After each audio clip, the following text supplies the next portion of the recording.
Salut les bâtons, et bienvenue sur la petite chronique de Spyro le Dragon. S'il y a bien un truc dont les ventes ont littéralement explosé ces derniers jours, c'est les batteries externes. Et ça n'a rien à voir avec Pokémon Go. Rien. Bon, peut-être un petit peu, ok. D'ailleurs, très prochainement, je testerai une batterie qui, à mon avis, est vraiment conçue pour Pokémon Go parce qu'elle est étanche, elle est anti-choc, il y a une lampe torche pour chercher les Pokémon la nuit et tout. Vraiment la batterie parfaitement adaptée à ça. Mais aujourd'hui, on va tester 3 batteries externes un petit peu plus traditionnelles, même si je vous connais, hein, bande de petits kikouyous. C'est pour Pokémon Go que ça vous intéresse. Allez, c'est pas grave, c'est parti pour le test. Bien voilà, donc aujourd'hui, ce n'est pas un, mais 3 produits qu'on va tester, 3 batteries externes que j'ai décidé de regrouper dans un seul et même test, parce que voilà quoi, les batteries externes, elles rechargent les téléphones et c'est à peu près tout. Néanmoins, ces 3 batteries ont des avantages distincts, les unes par rapport aux autres, donc je pensais que c'était intéressant de vous les montrer, et en particulier de vous les montrer toutes les 3 dans une seule et même vidéo réunie. Donc on va commencer par tester la Parkman Easy E2. Alors le lien vers les batteries sera dans la description de la vidéo évidemment. Ensuite on enquillera avec la Jackery Bolt. Voilà. Et on finira toujours chez Jackery avec la Titan S qui est la plus balèze des 3. Et la plus lourde aussi. Bien, alors la Parkman Easy E2 est la plus légère et la plus petite des 3 batteries de ce trio de test. La particularité de cette batterie, c'est qu'elle n'a pas de câble du tout. Elle est entièrement d'un bloc, ouais, monobloc, c'est ce que j'allais dire, oui, je pense qu'on peut dire ça pour une batterie. Particularité aussi, j'ai la couleur rouge, elle est aussi disponible en blanc et en noir. Voilà, et alors les spécifications techniques sont marquées à l'arrière, mais nous, ce qui nous intéresse évidemment, c'est la capacité de la batterie, et ce n'est pas marqué. Il me semble que c'était 2600 mAh, mais je sais plus où j'ai vu ça. Non, c'est là, voilà. 2200 mAh. Et en fait, ça fonctionne, ce qui est intéressant, avec une batterie au lithium 18650. Donc, les mêmes batteries que celles qui faisaient fonctionner les lampes torches chinoises que j'avais testées il n'y a pas si longtemps. Donc c'est plutôt intéressant. Donc à l'intérieur de la boîte, alors vous avez vu, hein, j'ai enlevé l'autocollant, il y avait une sorte de truc, vous savez, qui marque Void quand on retire l'autocollant. Je sais pas bien pourquoi ils mettent ça sur une batterie qui ne vaut que 9,90 €. Enfin bref, donc à l'intérieur, il n'y a pas grand chose, hein. Il me semble qu'il y a quand même, voilà, une petite notice qui est vraiment ultra minimaliste. Bon, après, voilà, c'est une batterie, hein, on vous indique comment ça recharge, comment ça se décharge, etc. La signification des petits voyants. Il y a un petit câble, micro USB, rien de bien transcendant, il est très court. Il n'est pas logoté, mais il y a le petit symbole USB, voilà, sur le manchon. Bon, rien que du très classique, qualité correcte, on va dire. Et puis donc la petite batterie. Hop là, toute rouge. Voilà, et hop, elle m'indique déjà son niveau de charge. Il y a un petit bouton hein, pour l'allumer et l'éteindre ici sur le côté, et c'est par ici qu'on recharge la batterie. Donc, en fait, pour recharger votre téléphone, ou n'importe quoi d'autre, vous déclipsez ici en dessous, et vous connectez votre téléphone en micro USB ici, un peu comme si vous branchiez votre téléphone sur un socle. Voilà, et donc du coup le téléphone recharge comme ça. Donc vous pouvez, j'imagine, tenir le téléphone et faire votre Pokémon Go ou n'importe quoi d'autre avec ce truc là en dessous qui prolonge votre autonomie. Par contre, pour recharger votre téléphone, c'est pas très pratique. D'abord parce que on peut pas faire tenir le truc debout pendant que ça charge. Ça c'est complètement dommage. Ça aurait pu faire un petit socle de recharge sympa. Et au lieu de ça, ils ont fait un fond arrondi qui empêche le truc de tenir debout. Je trouve que c'est un petit peu bête de leur part. Ils auraient pu y penser et mettre vous voyez, une sorte de petite béquille. Ou à la rigueur, faire en sorte qu'on puisse clipser ça, là, comme ça, et ça aurait permis de le faire tenir debout. Il y avait moyen de faire un truc, et là, ils sont passés un petit peu à côté, c'est dommage.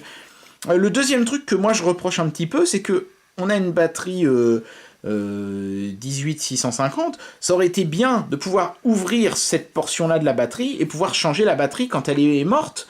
Et là ils l'ont pas fait, on peut pas ouvrir et c'est marqué partout sur la notice, n'ouvrez pas la batterie, ça annule la garantie, c'est dangereux, patati patata.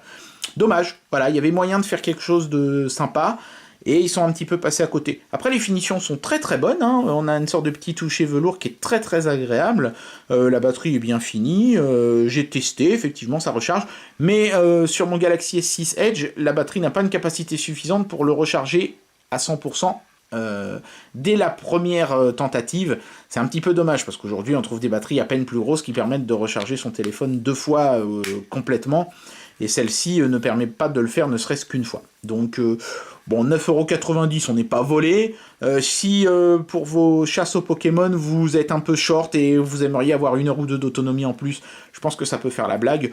Mais voilà, c'est pas une batterie pour les applications qui sont super méga énergivores. Et je regrette qu'on puisse pas faire tenir le truc debout, je me répète, mais je trouve ça un petit peu con. Bien voilà, donc vous pouvez voir ce que ça donne en termes de look et de praticité quand vous connectez ça à un smartphone. Ici c'est mon Galaxy S6 Edge. Donc ça fait un peu prolongement du téléphone, puisque ça fait grosso merdo la même largeur, donc ça c'est plutôt bien vu. Par contre, étonnamment, les LED et le logo se trouvent de l'autre côté du, du téléphone. C'est un peu bizarre, du coup on peut pas voir en temps réel combien d'autonomie il nous reste. C'est dommage. Mais ça marche, hein, vous pouvez voir que le voyant rouge est allumé et que ça recharge bien la batterie. Mais du coup, ça tient pas, vous voyez, comme je disais, ça ne peut pas faire office également de socle de recharge. Il y a un petit truc quand même que ça fait, c'est que vous pouvez mettre le téléphone sur la tranche, vous voyez, et que ça tient. Après, c'est pas méga stable non plus, mais bon, ça peut faire la blague. Voilà. Bien, alors pour conclure avec cette batterie de chez Parkman, c'est un bon produit avec de bonnes finitions, ça, il n'y a pas de problème là-dessus, la qualité est au rendez-vous. Quelques petits défauts de conception, le fait que le produit ne puisse pas tenir debout, le fait que le couvercle, qui aurait pu d'ailleurs justement servir de béquille, ne se clipse nulle part pendant que le téléphone charge, donc avec le risque de le perdre. C'est vraiment la batterie, je pense, qui s'adresse aux gens qui cherchent une petite batterie pour leur amener un petit coup de boost quand ils s'aperçoivent à la fin de la journée qu'ils sont un peu short en batterie et que s'ils avaient 1 heure ou plus d'autonomie pour finir leur boulot le plus important, bah ça pourrait être pas mal. Bah voilà, c'est à ça que s'adresse cette batterie-là. C'est pas une batterie qui vous permettra de refaire une recharge complète de votre smartphone, c'est pas une batterie avec une autonomie monstrueuse, c'est vraiment une batterie comme ça... pas lourde et plutôt pratique, qui permet de s'octroyer 1 heure ou 2 d'autonomie de plus. Voilà, c'est juste pour ça. Donc, bah voilà, si c'est ce que vous recherchez comme produit, celui-ci peut éventuellement faire la blague. Bien, alors la Jackery Titan S est la batterie la plus balèze en termes d'autonomie des 3 qu'on va tester aujourd'hui, puisqu'elle arbore une cellule à 20 100 mAh. Enfin, je dis une cellule, il y en a certainement plusieurs pour atteindre un tel chiffre. Mais ce qui est intéressant aussi, c'est qu'elle est compatible Quick Charge 2.0, hein, le système de charge rapide de chez Qualcomm, et USB-C pour se recharger plus vite. Oui, parce que le problème des très très grosses batteries, c'est que une fois qu'elles sont vides, ça peut prendre plus d'une journée parfois à recharger. Enfin, plus d'une journée, plus d'une nuit, quoi. Si vous la branchez à 8h le soir, le lendemain matin à 8h, même après 12h, elle sera peut-être pas pleine avec une charge standard. Donc c'est bien vu d'avoir mis comme ça une petite charge rapide via USB. Ça nous affirme qu'on peut se rajouter 420 heures d'autonomie en plus sur son téléphone, ce qui est quand même assez gargantuesque. Ouais, c'est quand même pas mal. Ça fait quoi? Ça fait combien ça? Ça fait pas loin de 2 semaines, un truc comme ça. C'est assez spectaculaire. Bon, je vous montre les détails techniques à l'arrière, je vais pas vous les lire dans le détail, de toute façon vous allez voir quand on va commencer à regarder le produit, voilà. Vous avez un petit tableau ici, je vous laisse y jeter un petit coup d'œil. Petite chose intéressante quand même, il semblerait que ce produit soit agréé par les compagnies d'assurance Allianz, ce qui voudrait dire que si, par exemple, la batterie crame... explose ou a un problème, Allianz vous couvrirait en cas de problème. Bon, je pense que c'est un gage de qualité. Je pense pas qu'ils aient osé piquer le logo d'une grosse boîte comme ça, ils risqueraient d'avoir des ennuis. Donc c'est plutôt rassurant de voir qu'une grosse compagnie d'assurance a décidé de leur faire confiance. À l'intérieur de la boîte, il y a un petit thank you, oh, ça fait toujours plaisir, hein. Le petit URL de Jackery, la petite notice en forme de carte de crédit, bon voilà, toujours pareil, hein, je vais pas m'attarder là-dessus, c'est une batterie externe, qu'est-ce que vous voulez que je vous dise? Alors on a aussi cette petite carte qui est quelque chose qui est en train de devenir une habitude chez les constructeurs comme ça qui vendent leurs produits sur Amazon notamment. Une petite carte qui vous remercie et qui vous explique ce serait sympa que vous alliez sur Amazon pour nous laisser un petit commentaire, etc. Ça nous aide, blablabla. Chose particulière, quand on ouvre, il y a la même chose de marqué mais en japonais, ce qui me laisse penser que Jackery serait une boîte japonaise. Je sais pas, quand ils m'ont contacté, ils m'ont pas dit vraiment s'ils étaient japonais, américains, chinois. Je sais pas trop. Je pense qu'ils sont japonais, sinon je vois pas trop pourquoi ils marqueraient tout un tas de trucs en japonais là, de l'autre côté de l'emballage. Bon. Vous ferez votre idée. Donc il y a la batterie en elle-même qui est très grosse, je vais y revenir dans un instant. Et il y a deux petits câbles qui sont cachés ici derrière. Celui-ci est donc un câble USB type C, le fameux câble réversible. Ici on a le câble micro USB qui lui permet donc de recharger votre téléphone.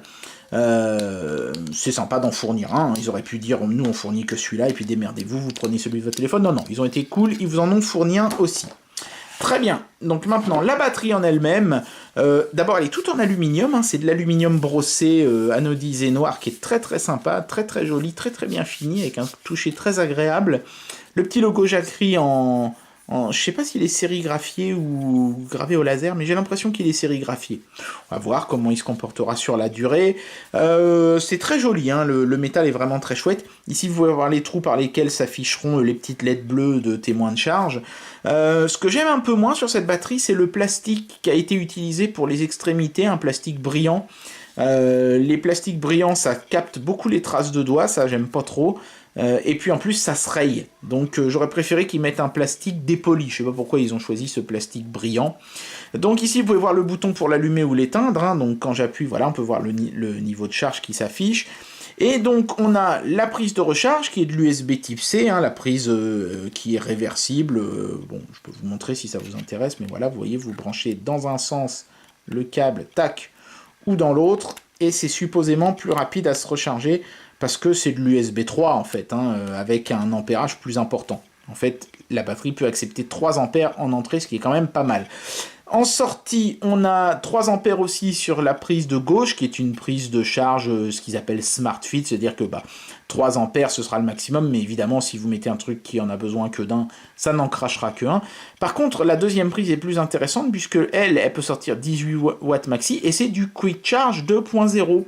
Donc si vous avez un appareil qui est compatible avec le Qualcomm Quick Charge 2.0, pardon, il se rechargera très nettement plus vite, en moins d'1 heure, théoriquement, en utilisant cette prise-là. Et comme en plus vous avez 20 100 mAh, vous devez théoriquement pouvoir recharger entre 5 et 10 fois votre smartphone selon les modèles, rien qu'avec une seule charge de cette grosse batterie. Donc c'est quand même pas mal. Bien voilà, alors en conclusion, pour moi cette Titan S s'adresse clairement à un public qui est en quête de très très grosses capacités et d'un moyen de recharger son téléphone rapidement, puisque, encore une fois, elle est compatible Quick Charge, cette batterie, ce qui peut être un élément déterminant si votre téléphone prend en charge cette technologie. Vous pourrez recharger votre téléphone un grand nombre de fois et en un temps très rapide, donc c'est quand même intéressant. C'est vraiment le genre de batterie qui s'adresse à un public qui va se servir de son téléphone, et puis quand il n'y a plus beaucoup de batterie, le brancher, le foutre dans un coin, et y revenir un peu plus tard avec à nouveau un téléphone chargé à fond, et pouvoir continuer d'en profiter. Donc, un produit pour les gens qui vraiment veulent du lourd en termes de capacité, mais que ça ne dérange pas d'aller mettre le téléphone dans un coin pendant une demi-heure, 3/4 d'heure, histoire de le retrouver quasiment rechargé à bloc. Voilà, je pense que c'est pour ce genre de public que cette batterie est vraiment intéressante. Bien voilà, et donc on va terminer ce trio de tests avec encore une batterie de chez Jacquerie, la Jacquerie Bolt, c'est marqué sur le côté, comme vous pouvez le voir. Et vous voyez tout de suite le concept, c'est une de ces batteries avec un système de câbles pré-intégrés dedans, qui évite d'avoir à trimballer des cordons quand on veut recharger ces différents appareils. Prévu pour l'iPad et l'iPhone, mais ça fonctionne aussi avec Android, vous allez voir tout ça dans un instant. Rapide, sécurisé, premium et pratique, nous dit le fabricant. Tout un tas d'appareils qui sont compatibles et le petit tableau avec les différents éléments techniques.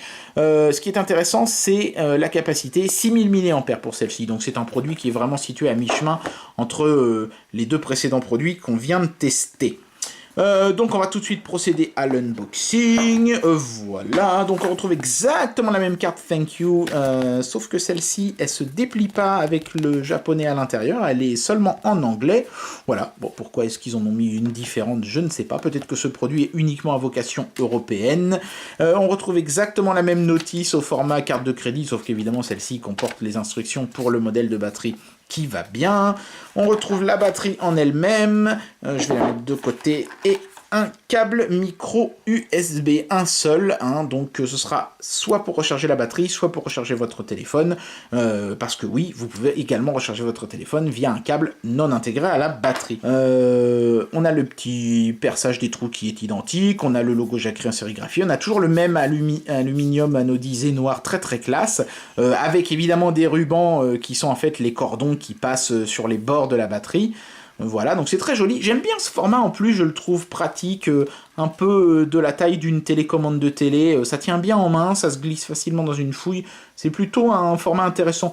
Les grosses batteries, j'ai un peu de mal parce qu'elles sont grosses et encombrantes. Ça, je trouve que c'est un format intermédiaire assez intéressant. Autre chose, alors cette fois-ci, chez Jackery, on utilise un plastique dépoli. Vous voyez, c'est plus un plastique noir brillant qui prend les traces de doigts et les rayures. Donc, vous voyez...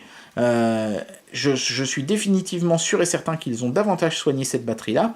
Ici, on voit l'entrée pour recharger donc la batterie. Il paraît que ça prend à peu près 4 heures, ce qui est quand même assez rapide. Ici, donc, on peut voir le câble qui permet de recharger ces appareils via l'USB. Donc, vous voyez, vous n'êtes pas obligé d'utiliser les cordons qui sont intégrés à la batterie. Vous pouvez venir vous brancher là pour recharger. Et donc, ici, vous avez le bouton Power. Vous appuyez une fois, ça vous met le taux de charge, et si vous faites un double clic, ça vous allume la LED, parce que oui, il y a une petite lampe torche intégrée dans cette batterie, ce qui fait toujours plaisir. Ça peut vous dépanner quand vous avez ce truc-là au fond de la fouille et que vous cherchez le trou d'une serrure, ou vous avez fait tomber un truc par terre, ou je sais pas, hein, vous cambriolez une baraque, ce que vous voulez, c'est une lampe torche, quoi, voilà. Et en plus, avec une capacité de 6000 mAh, cette lampe torche devrait durer très longtemps. Voilà, donc ce qui est intéressant sur cette batterie, c'est évidemment les connecteurs qui sont intégrés ici, avec la poubelle barrée au milieu. On peut voir ici donc à gauche qu'on a du micro USB en fait, donc vous voyez ça se détache comme ça. On a un câble souple qui reste enfiché dans le bas de la batterie, on ne peut pas le défaire complètement. C'est du micro USB, vous voyez, hop. Rien de bien transcendant, mais c'est pratique, ça vous permet de recharger vos smartphones Android. Et de l'autre côté, donc, on a ce qu'ils ont appelé, eux, sobrement iPod, iPhone. Hop, c'est, en fait, vous l'avez deviné, du Lightning pour les formats Apple. Le connecteur a l'air d'être de belle qualité, en plus, puisqu'il est métallique. Et voilà, donc pour amener une conclusion sur cette troisième batterie, clairement on est sur un produit intermédiaire en termes de capacité, donc c'est pas fait pour les gens qui cherchent une autonomie monstrueuse, ni pour les gens qui cherchent une super petite batterie légère qui s'oubliera au fond de leur poche, bah c'est pour les gens qui veulent un compromis entre les deux. Et en plus de ça, cette batterie elle a l'intérêt de pouvoir recharger des produits de chez Apple et des produits de chez tous les autres constructeurs qui utilisent du micro USB. Et il y a encore une prise USB pour brancher quelque chose qui, je sais pas, serait en USB type C, bon ça vous oblige à trimballer un câble, mais ça resterait néanmoins possible. Donc c'est une batterie qui est vraiment très polyvalente et qui s'adresse aux gens qui ont besoin d'une batterie justement polyvalente. Ça s'adresse aux gens qui ont du matos de chez Apple et du matos de chez d'autres constructeurs et qui veulent trimballer qu'une seule batterie pour recharger tous leurs appareils en même temps. Ça s'adresse aux gens qui veulent une batterie qui peut éventuellement servir de lampe torche. Enfin, ça s'adresse aux gens qui ont envie d'avoir un produit très complet qui fait beaucoup de choses. Moi, des trois, c'est celle que je préfère, c'est celle que je trouve la plus pertinente, la plus utile, la mieux conçue. Et puis voilà, même si vous n'avez pas de produit Apple chez vous, ça peut toujours servir quand vous avez un pote qui est en galère avec son iPhone, vous pourrez lui prêter votre batterie pour qu'il le recharge, ce qui est toujours sympa quand même. Bien, il est temps d'amener une conclusion à cette vidéo avant de se dire au revoir. Ces trois batteries sont de très bons produits. Celle-ci, elle est petite, mais elle s'adresse à des gens qui veulent pas trimballer un truc trop lourd et qui veulent juste 1 heure ou 2 d'autonomie en plus sur leur téléphone. Celle-ci, elle s'adresse à des gens qui ont beaucoup d'appareils chez eux et qui veulent les recharger en même temps, y compris des appareils qui viendraient de marques différentes, Apple et Samsung, HTC, Microsoft et compagnie.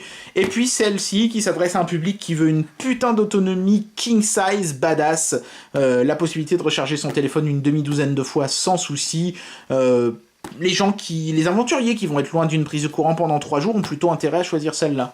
Donc je pense que ces trois batteries couvrent un large panel de public.